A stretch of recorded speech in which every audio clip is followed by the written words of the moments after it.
Okay, so, hello YouTube. This is going to be a little bit of a different video today, and I will be reacting to, I'll be reacting to, Slide's new video about the Battle Cats and what they appreciate and what they also now kind of don't like about the game now. So, I'm going to provide a few of my insights. I've been playing the game for a long time, I'm sure you know that, and so I'll give a bit of my own 5 cents of the video. Yeah, I've had my own on and off periods for the Battle Cats. I started in 2014, but the thing is, I never uninstalled the game. I did lose my account once in 2017, but I've always had one account that I played on the entire time. So, yeah, I can relate to that. I was around 8 when I started playing the game. Yep, and this is something that I do not actually relate with my earlier years in the game, because I'd already discovered the restart exploit. So I was actually like maxing stages quite a lot by restarting, and I wasn't. Yeah, I was just bringing Ubers, and I didn't care that I was using them, because I knew that as long as I had the correct strategy, if I restarted enough, then I should be able to win. One exception to that is no return flights. He also brings it up later in the stuff, but that stage I restarted a lot on, and also had to change my lineup a lot on, because obviously it's no return flights. So yeah, that's a classic stage. I just didn't want to lose energy whenever I played stages, so I made sure that I didn't lose, and the way that do that is by putting in Ubers and also doing the restart trick. I did try later on to beat without Ubers, you know, because I had more leaderships and so on. But yeah, essentially back then I was just being energy efficient. Also, I should add, leaderships were actually not originally part of the game. When you beat a stage series, you would get an automatic energy refill no matter how much energy you had. So it was even more important to not lose on stages, because you could not afford to just bank up leaderships and keep them for later. So you had to beat the stages with like a good amount of energy, with a specific amount of energy, and then leave the last stage for reset, which again, very important, because it means that if you run out of energy, you can't play. You can't play unless you use up a reset. So very important note there for players like me who remember the time before leaderships. That is one of the reasons why leaderships was such a crucial change to the game. It's because, well, I mean, you bank up the energy, but it means that you can play more. You can play more. And back in the day, the only way you could bank up leaderships was saving Star SOL. And actually not even Star SOL, saving just every SOL chapter on the last stage, so you could claim a reset whenever you wanted. I think that was the meta strategy back then. That is what I did. And that was the only way you could reset your energy. And again, that is a huge deal, because it meant that if you lose on a stage and you brought the wrong lineup, you would have to restart and beat the stage with a different lineup, which would cost a lot of energy, considering getting no leaderships.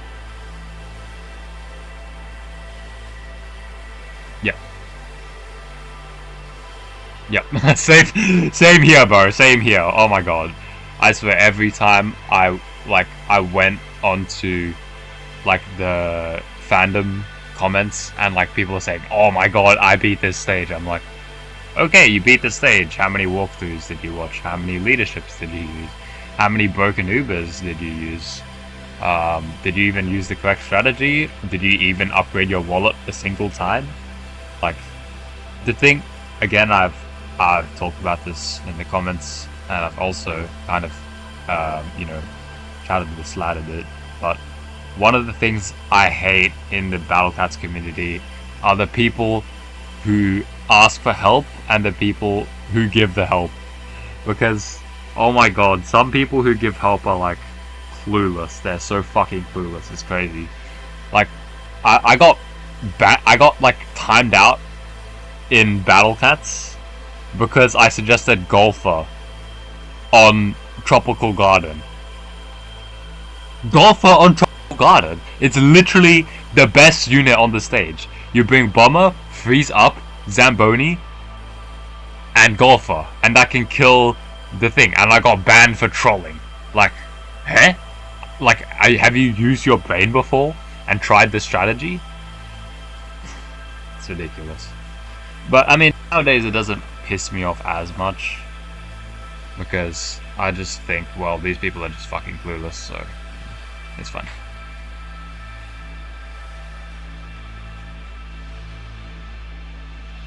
Yep. One of the biggest counters was what's the stage name? Boiling Spring from Above and Below. Boiling Spring's a full red level, literally full reds, and a Berserkery with some like insane reds at the time, and you can just like research Courier the shit out of that level, and it just dies. Yeah, and that's just one level. Like literally, Courier is such a good generalist that he just shits on everything. He even shits on me now, I'm pretty sure. And yeah, there's the Nova Tight, Nova Turn Lights reference. Bahamut, Awakened Bahamut was, I think, considered one of the best units in the game for at least 5, well, no gacha units anyway, for at least 5 years. He's constantly put in strategies, constantly used in levels, even without talents. Just by having level 30 go to level 40, he's already crazy. From 40 to level 50, it's already crazy. He's like good. He's still good. That's the thing. He's still good, even with no talents. And also, by the way, Bahamut gets half scaling past level 30, so a level 50 Bahamut's equivalent to like the scaling of a level 40 Uber. So then they added talents to him, and I'm not kidding when I say that like literally every stage is like dog shit easy. Yeah, I played my old account. I got Bahamut before as well, and I can say that with pretty pretty guaranteed certainty there.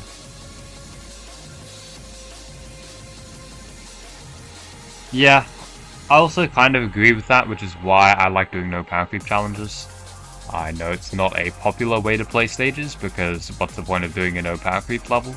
But it is to prove to those idiots out there who spam all of these broken units that you're gonna get mobbed by someone who does a no power creep, no gacha. You are literally getting mobbed by them, because the kind of strategies and the kind of difficulty that this game has with no power creep and no gacha is probably the highest in the entire game.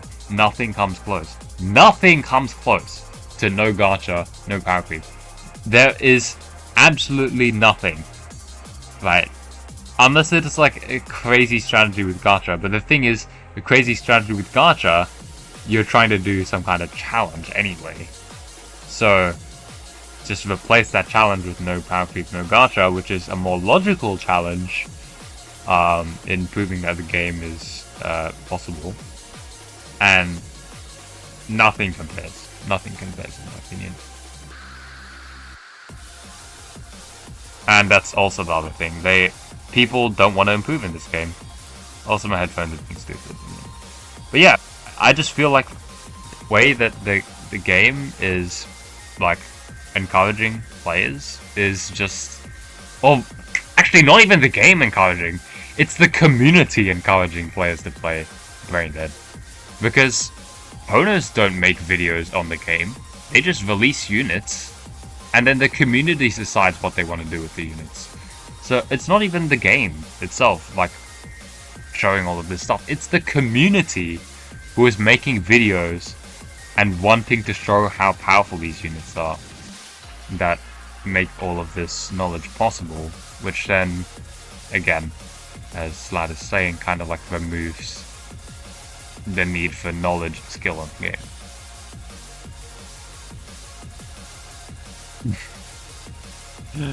Yeah, SOL, UL, orbs, that is just...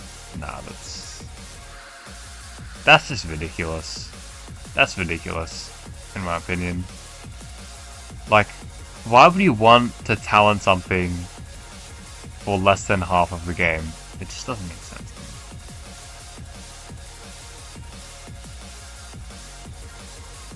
to me. Ooh. Oh, okay.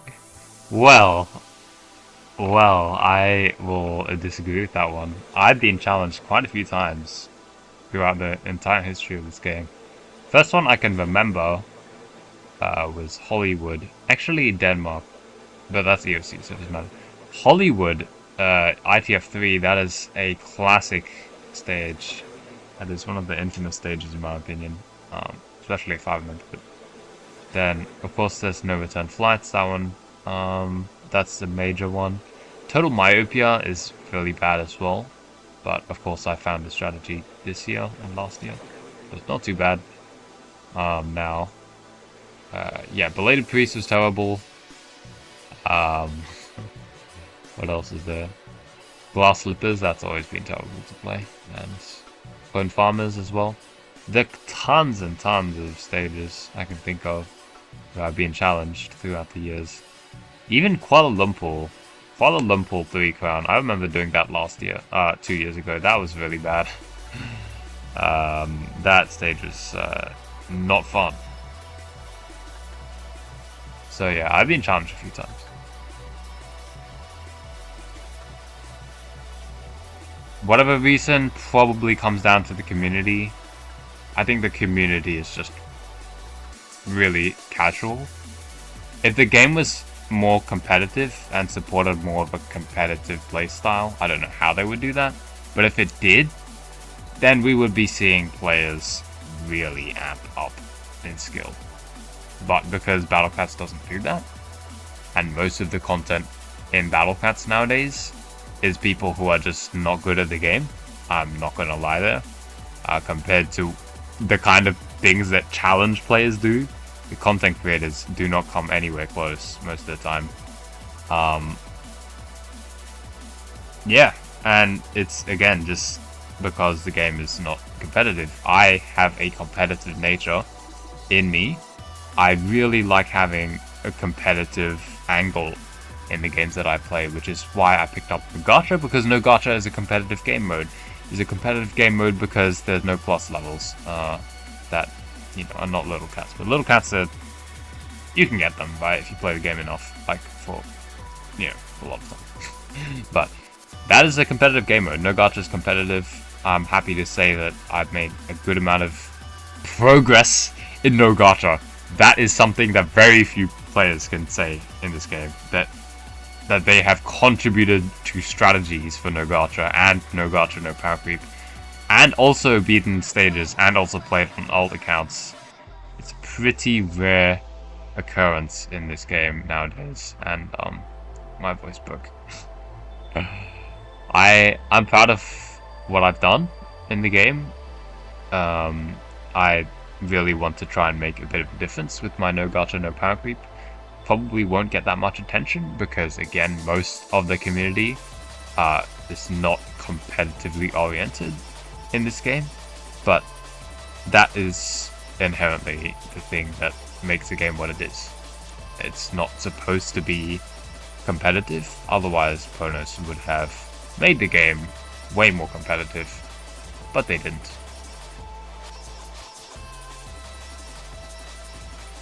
Yeah, I hope you enjoyed. I like Slad's point of views. I can see where they come from. I try and genuinely stay positive in this game. I do like rage baiting now and then, but I generally start staying positive, and I will really want to try that no gacha, no power creep account. Hopefully, maybe I could even get Slad to contribute a bit to it as well, because that would be cool. Just gather like the Avengers to get that run done. Maybe we could even each of us could like work on an account. I don't know. It's not even planned yet. So yeah, so that's the reaction video. I don't know how much I'll edit out, and yeah, I hope you enjoyed the video. This is a very interesting one to react to this. So I will see you in the next video.